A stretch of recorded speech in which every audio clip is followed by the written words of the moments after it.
நிம்மதியாக உறங்குவதற்கான ஒரு டிப்ஸ் அன்னைக்கு பார்க்க போறோம். நிம்மதியான உறக்கம் யார் உறங்குகிறார்கள்? அடிச்சு போட்ட மாதிரி தூங்குறது தூக்கம் இல்லை, அது டயர்ட். முன்னோர்கள் செய்து கொடுத்த நம்மளோட சித்தர்கள் சொன்ன ஒரு டிப்ஸ் தான். நல்லா தூங்கணும். இப்படி தூங்கினாலும் புரண்டு புரண்டு படுக்கணும், தூக்கம் வர மாட்டேங்குது, டென்ஷன், எல்லா நினைவுகளும் வந்து திருப்பி திருப்பி ரிப்பீட் ஆகுது. காரணம் என்ன? இதை அப்படியே பண்ணி விட்டுருந்தீங்கன்னா அழகா தூக்கம் வந்துடும், ரிலாக்ஸா.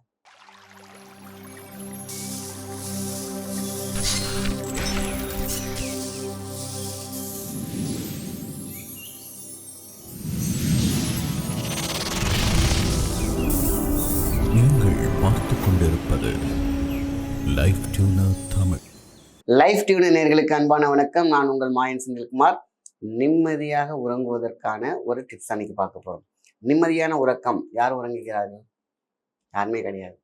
எல்லாம் டயர்டு தான் தூக்கணும்னு நினைக்கிறேன். டயர்ட்னா என்ன தெரியுங்களா? அடிச்சு போட்ட மாதிரி தூங்கணும்னுங்கிறாங்க பார்த்தீங்களா? அது கிடையாது. டயர்டு தான் வந்து பார்த்தீங்கன்னா அடிச்சு போட்ட மாதிரி தூங்குறது.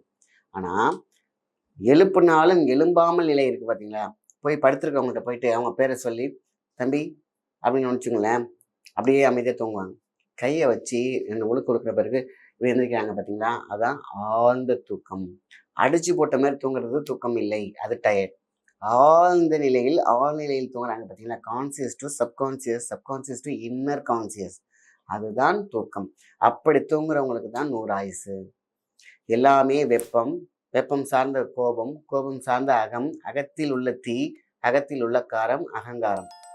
ஏதோ ஒன்று, ஏதோ ஒரு விதத்தில் ஸ்ட்ரெஸ், ஆன்சைட்டி, இன்னைக்கு இருக்கக்கூடிய கடன் பிரச்சனைகள், பொறுப்புகள், சுமை தாங்கியாக இருக்கக்கூடிய நிலை, இதெல்லாம் எல்லாத்துக்குமே இருக்கிற விஷயம்தான். எல்லாரும் இதை கடந்து தான் ஆகணும். இதுவும் கடந்து போகும். நம்ம பக்கத்தில் நடந்து போகிற விஷயம் என்ன தெரியுங்களா? கோபம், தாபம், இன்பம், துன்பம் எல்லாமே. அதோட கை கோர்த்து அழகாக நடக்க தொடங்கினால் அது பழக்கத்துக்கு வந்துடும் அப்படின்னு சொல்லுவாங்க. ஆனால் அப்படி இருக்க தேவையில்லை. மனம் சார்ந்த விஷயம் மணக்க தொடங்கினால் எல்லாமே நல்லதாக நடக்கும். சரி, இதுக்கான டிப்ஸ், இதுக்கான முன்னோர்கள் செய்து கொடுத்த நம்மளோட சித்தர்கள் சொன்ன ஒரு டிப்ஸ் தான். நல்லா தூங்கணும், அற்புதமாக தூங்கணும். அப்போது மெரிடியன்லேருந்து நம்மளுடைய பஞ்சபூதங்கள் ப்ளஸ் வாதம், பித்தம், கபம் இதெல்லாம் வந்து பேலன்ஸில் இருக்கணும். ஸோ சமசீராக ஒரு இயக்கம் இருக்கணும். கண்ணுக்கு நல்ல ஆக்சிஜன் இருக்கணும், அதேமாதிரி மூளைக்கு நல்ல ஆக்சிஜன் போகணும். இது ரெண்டும் நடந்துச்சுன்னா நல்ல அழகான தூக்கம் இருக்கும். எப்போ மனசில் டென்ஷன் இருந்தாலும் சரி, ஸ்ட்ரெஸ் இருந்தாலும் சரி, ஆன்சைட்டி இருந்தாலும் சரி, ஆனால் இந்த தூக்கம் ஆக்சிஜன் லெவல் எங்கே கட் ஆகுது? ஆன்சைட்டி இருந்துச்சுன்னா கட் ஆகிடும். தூக்கம் எல்லாமே வந்து பார்த்திங்கன்னா காணாமல் போகிறதுக்கான விஷயம் என்ன தெரியுங்களா? நம்மக்கிட்ட இருக்கக்கூடிய ஆன்சைட்டி எங்கே போகுது? பிளட்டை கட் பண்ணி கொடுத்துரும், ஆக்சிஜன் கட் பண்ணி கொடுத்துரும். கொஞ்சம் கொஞ்சமாக பிரெயினில் போகிறதுனால தூக்கம் இருக்காது. என்னன்னே தெரியல, பளிச்சுன்னு இருக்குது, பகலில் முழிச்ச மாதிரியே இருக்குது அப்படின்னு சொல்கிறாங்க இல்லையா? அது ப்ளஸ் வந்து பார்த்திங்கன்னா எப்படி தூங்கினாலும் புரண்டு புரண்டு படுக்கணும், தூக்கம் வர மாட்டேங்குது, டென்ஷன், எல்லா நினைவுகளும் வந்து திருப்பி திருப்பி ரிப்பீட் ஆகுது. காரணம் என்ன? அந்த இடத்துல வேக்கண்ட் இருந்தோடனே துன்பம் எல்லாம் உட்காந்துக்கிட்டு அடுத்த நாள் உள்ள பிரச்சனைகள் எல்லாம் உட்காந்துட்டு உங்களுக்கு முன்னாடி கண்ணாமூச்சி ஆடுறது தான் உங்கள் தூக்கம் கெட்டு போகிறதுக்கான காரணம். ஸோ அதுக்கான விஷயம் என்ன? நல்ல தூக்கம். அதான் கடுக்காய், இதுதான் முக்கியமான விஷயம். எல்லாரும் மிஸ் பண்ணுற ஒரு விஷயம் கடுக்காய். கடுக்காயை வந்து பார்த்திங்கன்னா நல்லா மோஷன் ஃப்ரீயாக போகிறதுக்கு மட்டும்தான் நினைக்கிறாங்க. மோஷன் ஃப்ரீயாக போயிடுச்சுனால ஆட்டோமேட்டிக்காக அங்கே உள்ள கேஸ் இருக்காது. ஆக்சிஜன் லெவலில் வந்து நல்லா உடம்புக்கு கொடுக்குறது என்னன்னு கேட்டிங்கன்னா கடுக்காய். ஸோ அந்த கடுக்காயை மிஸ் பண்ணக்கூடாது. கடுக்காய் வந்து ஒரு 1/4 டீஸ்பூன், யாரெல்லாம் நான் நல்லா தான் இருக்கேன், எனக்கு வியாதியே கிடையாது, 1/4 டீஸ்பூன் இல்லைன்னா 1/2 டீஸ்பூன் கடுக்காயை நல்லா ஒரு ஹாட் வாட்டரில் மிக்ஸ் பண்ணி குடிச்சு பாருங்கள். தொடர்ந்து ஒரு 10 நாள் குடிச்சு வச்சு பாருங்கள், நல்ல தூக்கம் இருக்கும், நல்ல மோஷன் இருக்கும், உடம்புல ஆக்சிஜன் லெவல் பெருக்கியாக இருக்கும். அப்போது என்ன ஆகுது? உடம்புலையும் சரி, நம்ம கண்ணுலையும் சரி, மூளையிலையும் சரி, ரத்தத்துலையும் சரி, உடல் நார்களையும் சரி, எல்லா இடத்துலையுமே ஆக்சிஜன் ஃபில்லப்பில் இருக்கும். சக்தி ஓட்டம், ஆக்சிஜன் என்ன? சக்தி, பிராணவாயு. இது வந்து எப்போ வந்து உடம்புல இருக்குதோ, நல்ல சக்தி வாய்ந்தது இருக்குதோ, அது குறையும் போது தான் எல்லா பிரச்சனையும், கூட இருக்கும்போது எல்லாமே நல்லா இருக்கும். ஸோ இந்த கடுக்காய் அதை செய்து கொடுக்கிறது, சீர் செய்கிறது, உங்கள் பிரச்சனையை தூக்குது, நல்ல தூக்கத்தை கொடுக்குது. இதுக்கு தொடர்ந்து 1 நாள் 2 நாள் சாப்பிட்டு பார்த்து எனக்கு தூக்கமே இல்லைப்பா அப்படின்னு போகிறத விட்டுறக்கூடாது. தொடர்ந்து நம்ம 10 நாள் 15 நாள் சாப்பிட்டா மட்டும்தான் நம்மளுடைய நரம்பு, மூளை நரம்புகளில் இருக்கக்கூடிய அடைப்புகள், ஆக்சிஜன் போகாமல் இருக்கும்ல, ஏர் பிளாக்கு ப்ளஸ் ஏதாவது கொழுப்புகள், ஏதாவது நரம்பு சுருங்கள் எல்லாமே சரி செய்யறதுக்கு ஒரு 10-15 நாளாவது ஆகும். இதை கரெக்டாக நம்ம எடுத்துகிட்டு வந்தோம்னு பார்த்தீங்கன்னாக்கா தி பெஸ்ட் ரிசல்ட் நல்ல தூக்கம். உடல் ஆரோக்கியமும் மேம்படும், ஆக்சிஜன் நல்லா இருக்கும், பிரெயின் நல்லா இருக்கும், நல்ல சூடெல்லாம் உடம்பு விட்டு ஓடியே போயிடும். அப்போ தூக்கம் இருக்கும். நீ 1008 கவலையே இருந்தாலும் கண்ணை தூக்கம் அப்படியே சுருங்குனுச்சுன்னா அதெல்லாம் காணாமல் போயிடும். தூக்கம் முன்னாடி நிற்கும், துன்பங்கள்லாம் பின்னாடி நிற்கும். ஆக்சிஜன் போகலையா, துன்பங்கள்லாம் முன்னாடி நிற்கும், தூக்கம் தூரம் ஓடி போயிடும்.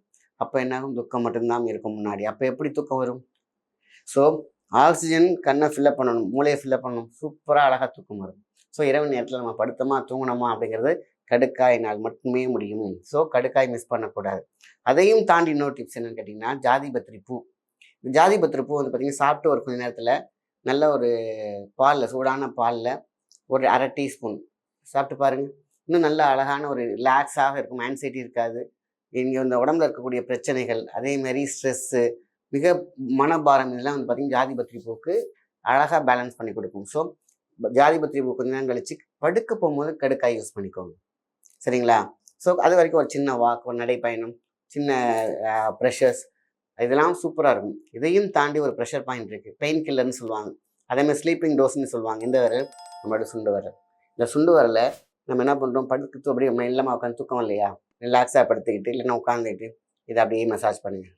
அதாவது இந்த கார்னர் டு கார்னர், அப்புறம் ஃப்ரண்ட் டு பேக், இதை அப்படியே பண்ணி விட்டுருந்தீங்கன்னா அழகாக தூக்கம் வந்துடும், ரிலாக்ஸாக. ஸோ நீங்கள் என்ன இருந்தாலும் சொன்னாலே முன்னாடி ஆக்சிஜன் ரத்த ஓட்டம் மூளைக்கு அப்படியே என்னாகும், அப்படியே சர்க்குலேட் ஆகும், தூக்கம் ஆட்டோமேட்டிக்காக வந்துடும். ஸோ உடம்புல எங்கெங்கெல்லாம் பெயின் இருக்கோ இந்த விரல் அமுக்குவதால் எல்லா புள்ளிகளுக்கும் 72,000 நாடுகளுக்கும் ரத்த ஓட்டம் போய் சீராக இருக்கும் பொழுது ஆக்சிஜன் லெவல் அழகாக மேலோங்கி நிற்கும். அப்போ என்னாகும், தூக்கம் நன்றாக இருக்கும். உடம்புல பெயின் இருந்தால், வியாதினாலேயோ ஏதாவது ஸ்ட்ரெஸ்னாலேயோ, பெட்டில் இருக்கிறவங்களோ ஹாஸ்பிட்டலில் இருக்கிறவங்களுக்கோ இதை சொல்லி கொடுத்தோம்னாக்கா ரிலாக்ஸாக அவங்க நல்ல மனதைரியம் வந்துடும், ரெக்கவர் ஆவாங்க. நம்ம ஜெயிச்சிருவோம், பொழைச்சிருவோன்ற ஒரு நம்பிக்கை வந்துடும் இந்த ஒரு சின்ன ப்ரெஷரில்.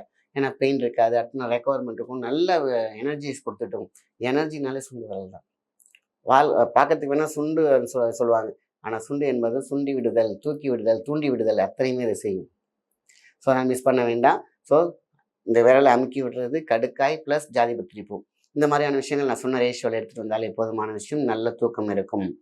ஸோ 1008 டென்ஷனை வச்சுக்கிட்டு நான் எப்படி பார்த்து தூங்க முடியும், அதெல்லாம் பின்னோக்கி ஓட வைக்க வேண்டிய சக்தி அதுக்கு முன்னாடி ஆக்சிஜன் லெவல் கூட இருந்துச்சுன்னா, சக்தி ஓட்டம் கூட இருந்துச்சுன்னா, தூங்கி ரிலாக்ஸாக இருந்துச்சு பார்த்துக்கலாம்ப்பா, முதல் தூங்குவோம், அந்த மாதிரியான மனநிலை வந்துடும்.